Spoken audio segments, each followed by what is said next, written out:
রোজ রোজ কি রান্না করব ভাবতে পারছেন না? কাঁচা কুমড়োর এই রেসিপিটা বানিয়ে দেখতে পারেন। সম্পূর্ণ নিরামিষ এই রেসিপিটা খুবই সুস্বাদু হয়।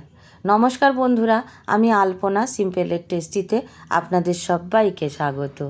কাঁচা কুমড়োর এই রেসিপি বানাবার জন্য এখানে একটি কাঁচা কুমড়ো নিয়েছি। এই কুমড়োটি 600 গ্রাম ওজন আছে আর কুমড়োটি খুবই কচি। কুমড়োটি এইভাবে কেটে নেব আর পুরো কুমড়োটিকে কিন্তু স্কিন সহ কাটতে হবে, স্কিন কিন্তু বাদ দেওয়া যাবে না। কুমড়োটি প্রথমে এইভাবে কেটে নেব।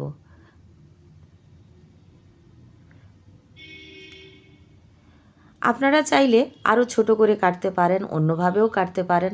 তো আমি আজকের এইভাবে কেটে নিচ্ছি। দেখুন বন্ধুরা, কেটে আমি আপনাদের দেখাচ্ছি। এইভাবে কেটে নেব।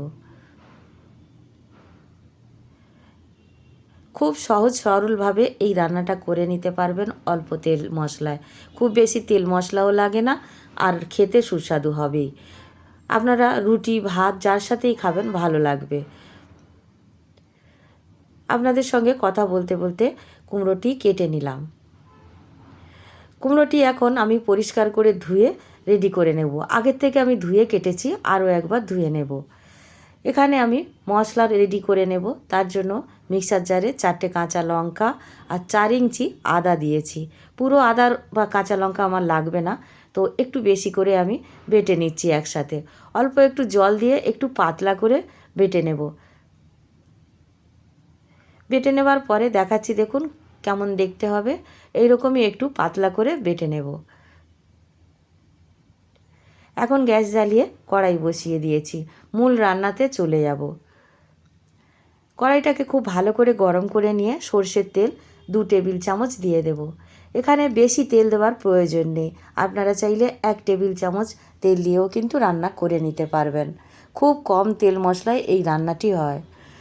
2টো শুকনো লঙ্কা ফোড়নে দিয়ে দিয়েছি। একটা তেজপাতা ফাটিয়ে দিয়েছি। 1/2 চা চামচ 5 ফোড়ন দিয়ে দেব।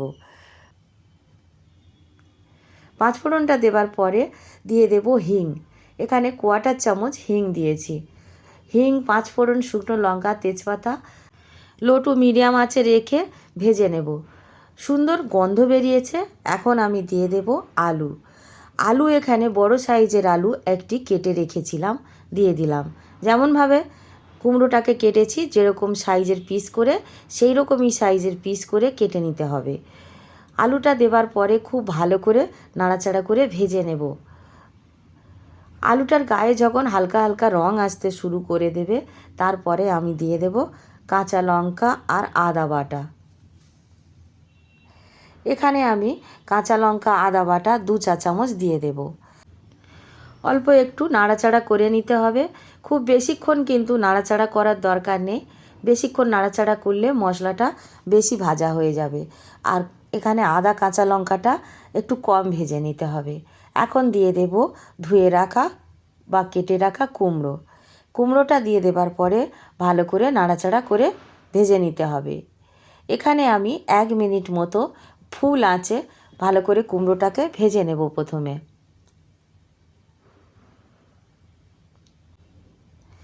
1 মিনিট ভেজে নেবার পরে কিছু মশলা দিয়ে দেব। প্রথমে আমি স্বাদ অনুসারে লবণ দিয়ে দিলাম। দিয়ে দেব হলুদ গুঁড়ো 1/2 চা চামচ।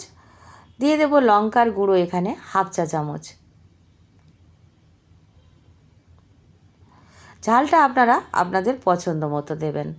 জিরার গুঁড়ো 1 চা চামচ দেব। ধনের গুঁড়ো দেব 1/2 চা চামচ। সব কটা মশলা দিয়ে ভালো করে নাড়াচাড়া করে ভেজে নেব।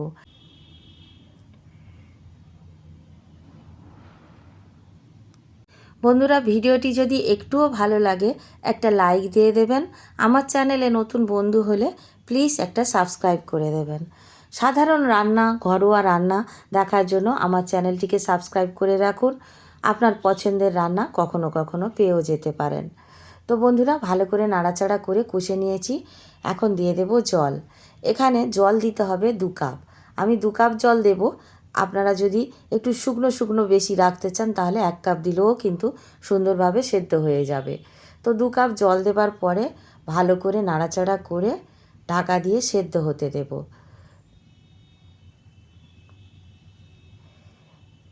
5 থেকে 7 মিনিট মতো সেদ্ধ হতে সময় লাগবে। এখানে দেখুন ঢাকা দিয়ে রেখেছি যতক্ষণ সেদ্ধ হচ্ছে। একটি প্যানের মধ্যে অল্প একটু তেল দেওয়া ছিল, তেলটার মধ্যে বড়িগুলো ভেজে নেব। বিউলির ডালের বড়ি নিয়েছি, এখানে 50 গ্রাম মতো বড়ি নিয়েছি। আপনাদের পছন্দ মতো কম বেশি বড়ি নিতে পারেন। বড়িটাকে খুব ভালো করে অল্প তেলে প্রথমে ভেজে নেব, তারপরে অল্প একটু তেল দিয়ে দেব।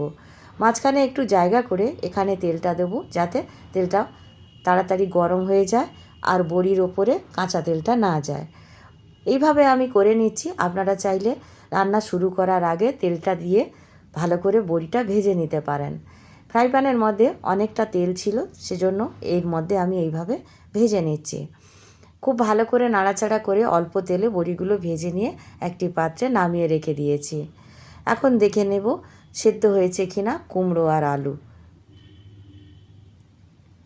7 মিনিট পরে আমি দেখাচ্ছি কতটা সেদ্ধ হয়েছে। গ্যাসের ফ্লেমটা কিন্তু মিডিয়াম আঁচে ছিল। দেখুন 80% মতো সেদ্ধ হয়ে গেছে। এখন আমি ভেজে রাখা বড়িগুলো দিয়ে দেব। বড়ি সেদ্ধ হতে অল্প একটু সময় লাগবে। মিডিয়াম আঁচে রেখে ভালো করে নাড়াচাড়া করে আবার আমি ঢেকে দেব, যাতে করে আরও 20% সেদ্ধ হয়ে যায়।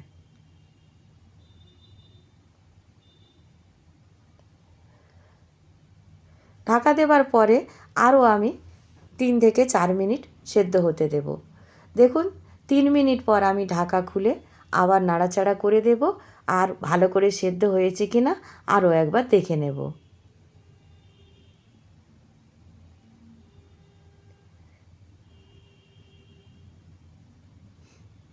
আলুগুলো সুসেদ্ধ হয়ে গেছে, কুমড়োও কিন্তু সুন্দরভাবে সেদ্ধ হয়ে গেছে। তো সব কিছু খুব ভালো করে সেদ্ধ করে নেবার পরে আমি আপনাদের দেখাচ্ছি দেখতে কেমন হয়েছে।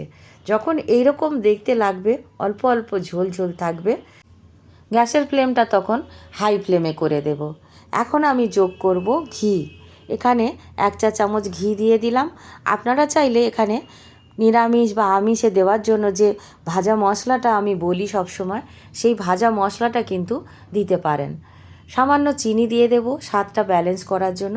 যেহেতু নিরামিষ রান্না, অল্প একটু চিনি দিলে টেস্টটা অনেক গুণ বেড়ে যাবে। ভালো করে নাড়াচাড়া করে নেব। সুন্দরভাবে সব কিছু সেদ্ধ হয়ে গেছে। এখন আমি ঢাকা দিয়ে কিছুক্ষণ রেখে দেব। বেশিক্ষণ না, 3 মিনিট মতো ঢাকা দিয়ে রেখে দেব। গ্যাসের ফ্লেম কিন্তু অন আছে। আমি 3 মিনিট পর ঢাকা খুলে আপনাদের দেখাচ্ছি, দেখুন কেমন দেখতে হয়েছে। এতে করে কি হবে, চিনিটা খুব সুন্দরভাবে গলে গেছে। ঘি চিনির একটা সুন্দর ফ্লেভার যে আছে, সেটা কিন্তু তরকারির মধ্যে সুন্দরভাবে প্রবেশ হয়ে যাবে। দেখুন লুচি, রুটি, পরোটা যার সাথে খাবেন কিন্তু দারুণ লাগবে। রুটি আর ভাত কিন্তু খুবই ভালোভাবে খাওয়া যাবে। তো দেখুন বন্ধুরা, এরকমই হালকা হালকা ঝোল থাকবে, একটু রসা রসা মতন নামিয়ে নিতে হবে। এখন আমি গ্যাসের ফ্লেমটা অফ করে নামিয়ে নেব। যে কোনো নিরামিষ দিনে আপনারা এই রান্নাটা করে দেখতে পারেন। রেসিপি যদি ভালো লাগে একটা লাইক দিয়ে দেবেন। আমার চ্যানেলে নতুন বন্ধু হলে সাবস্ক্রাইব করতে ভুলবেন না যেন। আজকের এই পর্যন্ত, দেখা হবে পরের ভিডিও নতুন কোনো রেসিপির সঙ্গে। সুস্থ থাকবেন, ধন্যবাদ, নমস্কার।